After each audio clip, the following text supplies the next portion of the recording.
Hello' friends, welcome back to my YouTube channel. মই অনুৰাগ শৰ্মা। আপোনালোক সকলোকে পুনৰবাৰ স্বাগতম জনাইছোঁ মোৰ ইউটিউব চেনেলটোলৈ। আজি মই আপোনালোকৰ সন্মুখত এটা নতুন ভিডিঅ'লৈ উপস্থিত হৈছোঁ আৰু আজিৰ ভিডিঅ'টোত মই আপোনালোকৰ সৈতে শ্বেয়াৰ কৰিম এখন ৰিক্ৰুইটমেণ্ট নটিফিকেশ্যন। আৰু সেই ৰিক্ৰুইটমেণ্ট নটিফিকেশ্যন আহিছে ASSEBৰ ফালৰ পৰা। যদি আমি ASSEBৰ কথা চাওঁ তেতিয়াহ'লে Assam state school education board, ঠিক আছে, আছাম ষ্টেট স্কুল এডুকেশ্যন বোৰ্ডে 4টা জুনিয়ৰ এডমিনিষ্ট্ৰেটিভ এছিষ্টেণ্ট কাম প্ৰগ্ৰেম এছিষ্টেণ্ট আৰু জুনিয়ৰ এডমিনিষ্ট্ৰেটিভ এছিষ্টেণ্ট কাম একাউণ্টছ এছিষ্টেণ্টৰ পোষ্ট ইয়াতে ৰিলিজ কৰিছে, ঠিক আছে। লাষ্ট ডেটটো হৈ গ'ল 4 এপ্ৰিল 2026। আপোনালোকে এপ্লাই কৰিব পাৰিব। অনলাইন এপ্লিকেশ্যনে হ'ব ইয়াতে। জুনিয়ৰ এডমিনিষ্ট্ৰেটিভ এছিষ্টেণ্ট কাম প্ৰগ্ৰেম এছিষ্টেণ্টৰ টোটেল 2টা পোষ্ট ওলাইছে। চেলাৰীটো হৈ গ'ল 18,000 পাৰ মান্থ, এইটো ফিক্স হয়, ঠিক আছে। আৰু এডুকেশ্যনেল কোৱালিফিকেশ্যন বিচাৰিছে কেণ্ডিডেটজন গ্ৰেজুৱেট হ'ব লাগিব in computer science or related subjects,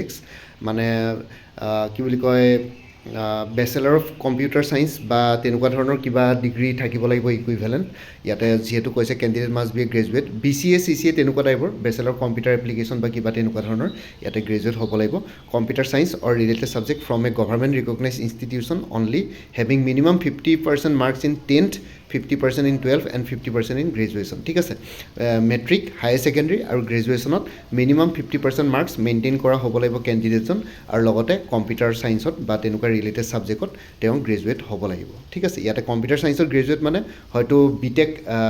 computer science, BTech ITকো ইয়াতে এলাউ কৰিব, আৰু নহয় বা তেওঁ যদি BCA হয়, বেচেলাৰ অফ কম্পিউটাৰ এপ্লিকেশ্যন হয়, তেতিয়াও এলাউ কৰিব, ঠিক আছে। খালি 50% মাৰ্কছ তেওঁ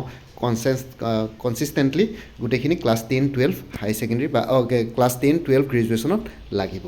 নেক্সটটো হৈ গ'ল আৰু এটা নোট দিয়া আছে, ঠিক আছে। 40 candidates having MCA qualification from a government recognise institute extra marks up to minimum 15 will be awarded during the selection process. আৰু কাৰোবাৰ যদি MCA আছে গভৰ্ণমেণ্ট ৰিকগনাইজ ইনষ্টিটিউটৰ পৰা মাষ্টাৰ কম্পিউটাৰ এপ্লিকেশ্যন, তেতিয়াহ'লে 15 মাৰ্কছ তেওঁক এক্সট্ৰাকৈ চিলেকশ্যন প্ৰচেছত দিয়া হ'ব। আৰু 40 candidates having work experience in relevant field in any government or government undertaking offices extra mark up to minimum 10 will be awarded during the selection process. আৰু কোনোবা যদি কেণ্ডিডেটছৰ ৱৰ্ক এক্সপিৰিয়েঞ্চ আছে এনেকুৱা ৰিলেভেণ্ট ফিল্ডৰ, ঠিক আছে, যোনটো ইয়াতে বিচাৰিছে,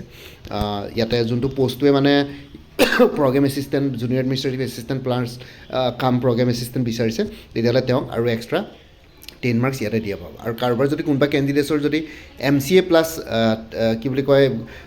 এনেকুৱা ধৰণৰ ৱৰ্ক এক্সপিৰিয়েঞ্চ আছে, তেতিয়াহ'লে 25 মাৰ্কছ এক্সট্ৰাকৈ ইয়াতে পাব, ঠিক আছে। আৰু নেক্সটটো হৈ গ'ল, নেক্সট যোনটো পোষ্ট ওলাইছে সেইটো হৈ গ'ল জুনিয়ৰ এডমিনিষ্ট্ৰেটিভ এছিষ্টেণ্ট কাম একাউণ্ট এছিষ্টেণ্ট। ইয়াতেও 2টা পোষ্ট ওলাইছে, আণ্ডাৰ আনৰিজাৰ্ভৰ কাৰণে এটা, OBC MOBC কাৰণে এটা। আৰু ইয়াৰ আগৰ এডভাৰটাইজমেণ্টটো যদি চাওঁ তাতো অকল আনৰিজাৰ্ভৰ কাৰণে 2টা পোষ্ট, আৰু বাকী SC ST, ঠিক আছে, সেইখিনিও আনৰিজাৰ্ভ পোষ্টত এপ্লাই কৰিব পাৰিব। এনেকুৱা নহয় যে তেওঁলোকৰ পোষ্ট নাই বুলি এপ্লাই কৰিব নোৱাৰিব, কাৰণ ইয়াতে আনৰিজাৰ্ভটো তেওঁলোকৰো হয়। এনেকুৱা নহয় যে আনৰিজাৰ্ভটো কোনোবা বেলেগৰ, ঠিক আছে, তেনেকুৱা নহয়। আনৰিজাৰ্ভটো তেওঁলোকৰ কাৰণে হয়, আনৰিজাৰ্ভত তেওঁলোকে এপ্লাই কৰিব পাৰিব। খালি সেই সুবিধাসমূহ নাপায় যোনবিলাকত কম মাৰ্কছত চিলেকশ্যন পোৱা বা আপাৰ এজ ৰিলেক্সেশ্যন পোৱা, সেই তেনেকুৱা ধৰণৰ, বা অনলাইন এপ্লিকেশ্যন ফিত ৰিলেক্সেশ্যন পোৱা, সেইখিনি নাপায় আনৰিজাৰ্ভত, কিন্তু আনৰিজাৰ্ভত তেওঁলোকেও এপ্লাই কৰিব পাৰিব, ঠিক আছে। ইয়াতে 2টা পোষ্ট আছে, ইয়াতো 18,000 পাৰ মান্থ চেলাৰী। আৰু এডুকেশ্যনেল কোৱালিফিকেশ্যন বিচাৰে candidate must be graduate in commerce from a government recognise institution only having minimum 50% marks in 10th, 50% in 12th and 50% in graduation. আৰু ইয়াতে যোনটো জুনিয়ৰ এডমিনিষ্ট্ৰেটিভ এছিষ্টেণ্ট কাম account assistant বিচাৰিছে, ইয়াতে অকল commerce গ্ৰেজুৱেটক বিচাৰিছে। মিনিমাম 50% মাৰ্কছ ক্লাছ 10ত, 50% ইন 12th আৰু 50% ইন গ্ৰেজুৱেশ্যনত বিচাৰিছে। প্লিজ নোট, ইয়াতে এটা নোট আছে, candidates having CA inter passing certificate will be awarded extra mark of 10 during the selection process. আৰু কোনোবা কেণ্ডিডেটৰ যদি CA ইণ্টাৰ পাছিং চাৰ্টিফিকেট আছে, CA ইণ্টাৰ যদি কোনোবাই পাছ কৰা চাৰ্টিফিকেট আছে, তেওঁলোকক 10 মাৰ্কছ ইয়াতে চিলেকশ্যন প্ৰচেছত এক্সট্ৰা দিয়া হ'ব। আৰু লগতে 40 candidates having work experience in relevant field in any government or government undertaking offices extra marks up to minimum 10 will be awarded during the selection process. আৰু কোনোবা যদি কেণ্ডিডেটছৰ ইয়াতে গভৰ্ণমেণ্ট বা গভৰ্ণমেণ্ট আণ্ডাৰটেকিং অফিচত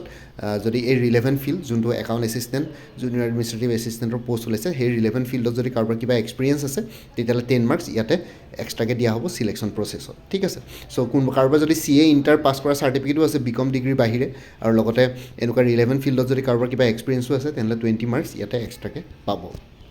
ঠিক আছে আৰু লগতে ইয়াতে এজ লিমিটটো বিচাৰিছে কেণ্ডিডেটজনৰ বয়স 21 বছৰতকৈ তলত হ'ব নালাগিব আৰু 38 বছৰতকৈ ওপৰত হ'ব নালাগিব minimum age 21 years maximum upper age limit 38 years age on 1 January 2026 1 January 2026ত আপাৰ এজ লিমিটটো ইয়াতে এনেকুৱা হ'ব আৰু কেটেগৰী ৱাইজ এজ ৰিলেক্সেশ্যন আছে SC ST কাৰণে 5 ইয়াৰ্ছ OBC কাৰণে 3 ইয়াৰ্ছ আচ্ছা আপোনালোকে SC ST ইয়াতো পোষ্ট নাই কিন্তু তথাপিতো আপোনালোকে যদি এপ্লাই কৰে তেনেহ'লে আপোনালোকে আপাৰ এজ ৰিলেক্সেশ্যন পাব মানে SC ST কাৰণে আপাৰ এজ লিমিটটো হৈ গ'ল 43 ইয়াৰ্ছ OBC কাৰণে 41 ইয়াৰ্ছ বাকী আনৰিজাৰ্ভৰ কাৰণে 38 ইয়াৰ্ছ কিন্তু পোষ্ট নাই যদিও আপাৰ এজ ৰিলেক্সেশ্যন পাব কিন্তু আপোনালোকে জেনেৰেল কেটেগৰীত ইয়াতে এপ্লাই কৰিব পাৰিব ঠিক আছে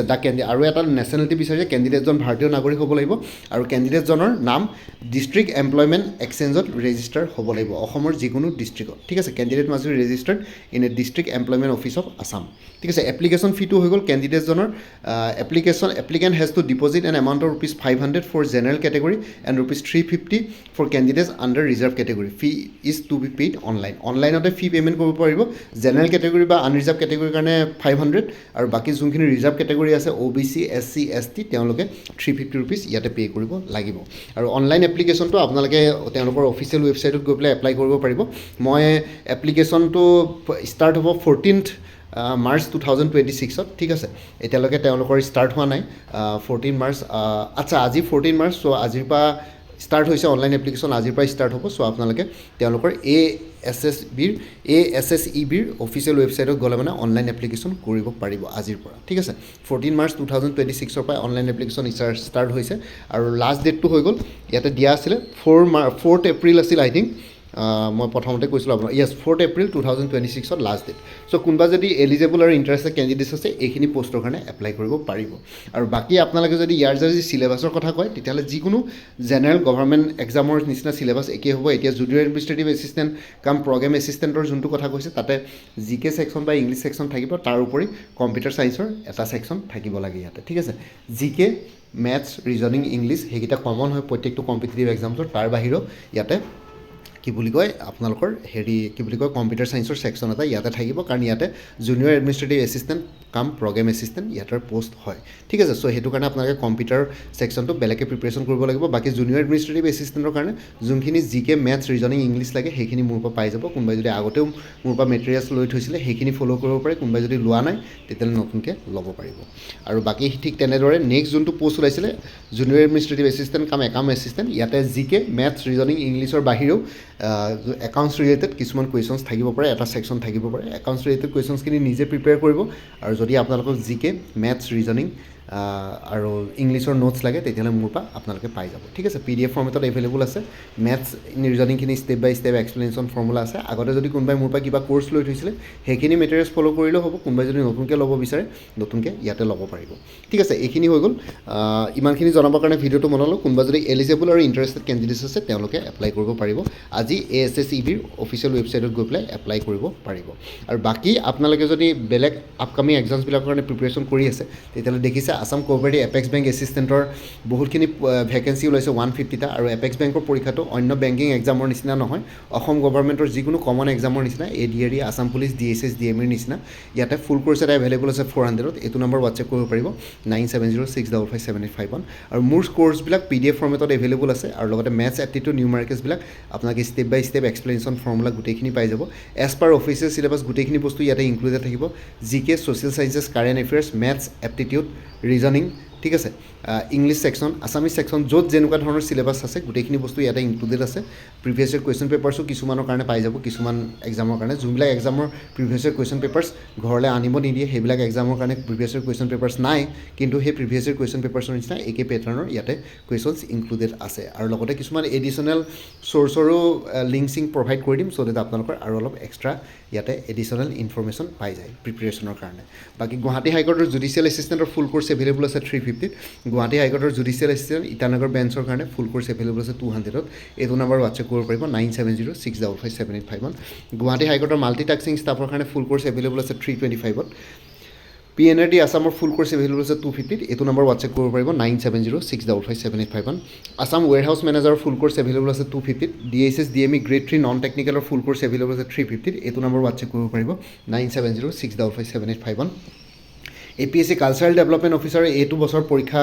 পোষ্ট ওলাব বুলি শুনিছোঁ তাৰ কাৰণে ফুল কোৰ্চ এভেইলেবল আছে 175ত কটন ইউনিভাৰ্চিটি IIT গুৱাহাটীৰ জুনিয়ৰ এছিষ্টেণ্টৰ ফুল কোৰ্চ এভেইলেবল আছে 300ত এইটো নম্বৰ হোৱাটছএপ কৰিব পাৰিব 9706557851 এই কটন ইউনিভাৰ্চিটি আৰু IIT গুৱাহাটীৰ যোনটো জুনিয়ৰ এছিষ্টেণ্টৰ কোৰ্চ মেটেৰিয়েলছ আছে সেইখিনি ল'লে মানে আপোনালোকে এই পৰীক্ষাটো ASSEBৰ যোনখিনি আপোনালোকৰ জুনিয়ৰ এডমিনিষ্ট্ৰেটিভ এছিষ্টেণ্ট ওলাইছে সেইখিনিও কভাৰ হৈ যাব ঠিক আছে ADRE 3.0 ফুল কোৰ্চ এভেইলেবল আছে 300ত BTC ফৰেষ্টাৰ আৰু ফৰেষ্ট গাৰ্ডৰ ফুল কোৰ্চ এভেইলেবল আছে 275ত এইটো নম্বৰ হোৱাটছএপ কৰিব পাৰিব 9706557851 Assam police sub inspector assistant jailer forester constable grade 4 আৰু অন্যান্য পোষ্টসমূহৰ কাৰণে ফুল কোৰ্চ এভেইলেবল আছে 300ত এইটো নম্বৰ হোৱাটছএপ কৰিব পাৰিব 9706557851 আসাম কম্পিটিটিভ এক্সামছ বুলি এটা ফুল কোৰ্চ এভেইলেবল আছে 400ত ইয়াতে অসমৰ যিকোনো কম্পিটিটিভ এক্সামছৰ কাৰণে ষ্টাডি মেটেৰিয়েলছ পাই যাব ইনক্লুডিং বহুতখিনি কুৱেশ্যন পেপাৰ্ছ পাই যাব প্ৰিভিয়াছ এক্সামছবিলাকৰ কম্পিটিটিভ উইথ এনচাৰ কিজ 400 ৰুপিছত ইয়াতে অসমৰ ADRE Assam police DSS DME Guwahati high court APSCৰ ডিপাৰ্টমেণ্টেল এক্সামছ আৰু অন্যান্য যিমানখিনি কম্পিটিটিভ এক্সামছ আছে সেইখিনি বস্তু ইয়াতে কভাৰ হৈ যাব APSC CDPৰ এইবাৰ পোষ্ট ওলাব বুলি শুনিছোঁ তাৰ কাৰণে ফুল কোৰ্চ এভেইলেবল আছে ইংলিছ আৰু জেনেৰেল নলেজৰ ওপৰত 200ত এইটো নম্বৰ হোৱাটছএপ কৰিব পাৰিব 9706557851 APSC ৰিচাৰ্চ এছিষ্টেণ্ট ফাইনেন্স বাজেটৰ ফুল কোৰ্চ এভেইলেবল আছে 300ত এইটো নম্বৰ হোৱাটছএপ কৰিব পাৰিব 9706557851 34খন প্ৰিভিয়াছ ইয়াৰ কুৱেশ্যন পেপাৰ্ছৰ ছেটছ এভেইলেবল আছে ইয়াতে APSC high court DSS DME ADRE Assam police আৰু তেনেকুৱা ধৰণৰ বিভিন্ন ধৰণৰ কম্পিটিটিভ এক্সামছৰ কুৱেশ্যন পেপাৰ্ছ ইনক্লুডেড আছে উইথ এনচাৰ কিজ 125 ৰুপিছত এইটো নম্বৰ হোৱাটছএপ কৰিব পাৰিব 9706557851 এনেই কাৰেণ্ট এফেয়াৰ্ছ 2025-26 আৰু exam oriented maths aptitude new আৰু reasoning with step by step এক্সপ্লেনেশ্যনৰ ফৰ্মুলা এনেই কোৰ্ছবিলাকত ইনক্লুডেড আছে কোনোবাই যদি বেলেগকৈ ল'ব বিচাৰে 100 ৰুপিছত এভেইলেবল আছে এইটো নম্বৰ হোৱাটছএপ কৰিব পাৰিব 9706557851 APSC forest ranger soil conservation ranger full course available আছে ইংলিছ আৰু জেনেৰেল নলেজৰ ওপৰত 350ত APSC Assam agriculture university non teaching পোষ্টবিলাকৰ কাৰণে ফুল কোৰ্চ এভেইলেবল আছে 300ত এইটো নম্বৰ হোৱাটছএপ কৰিব পাৰিব 9706557851 APSC assistant engineer junior engineer full course available আছে জেনেৰেল ষ্টাডিজ আৰু ইংলিছ গ্ৰামাৰৰ ওপৰত 250ত এইটো নম্বৰ হোৱাটছএপ কৰিব পাৰিব 9706557851 আৰু মোৰ পৰা কোৰ্চ ল'লে আপডেটেড কাৰেণ্ট এফেয়াৰ্ছবিলাক লাইফ টাইম পাই থাকিব তাৰ কাৰণে কোনো ফাৰ্ডাৰ পে'মেণ্ট কৰিব নালাগে প্ৰত্যেক মাহৰ বিগিনিং বা ষ্টাৰ্টিঙত এটা ৰিমাইণ্ডাৰ মেছেজ দিলে হ'ল যে প্ৰিভিয়াছ মান্থ বা আৰু লাষ্ট মান্থৰ কাৰেণ্ট এফেয়াৰ্ছ লাগে মই লগে লগে আপোনালোকৰ সৈতে শ্বেয়াৰ কৰি দিম ঠিক আছে আৰু কোনোবা যদি ইণ্টাৰেষ্টেড কেণ্ডিডেটছ আছে এইটো নম্বৰ হোৱাটছএপ কৰি জনাব পাৰে 9706557851 আপোনালোকক কোনটো কোৰ্চ লাগে কোৰ্চৰ কণ্টেণ্টছখিনি শ্বেয়াৰ কৰিম আৰু লগতে পে'মেণ্টৰ লিংক দিম পে'মেণ্ট কৰাৰ লগে লগে গোটেই কোৰ্চটো নিজৰ হোৱাটছএপত PDF ফৰ্মেটত পাই যাব আৰু আগতে কোনোবাই যদি মোৰ পৰা কিবা কোৰ্চ লৈ উঠিছিলে এবাৰ জনাই দিব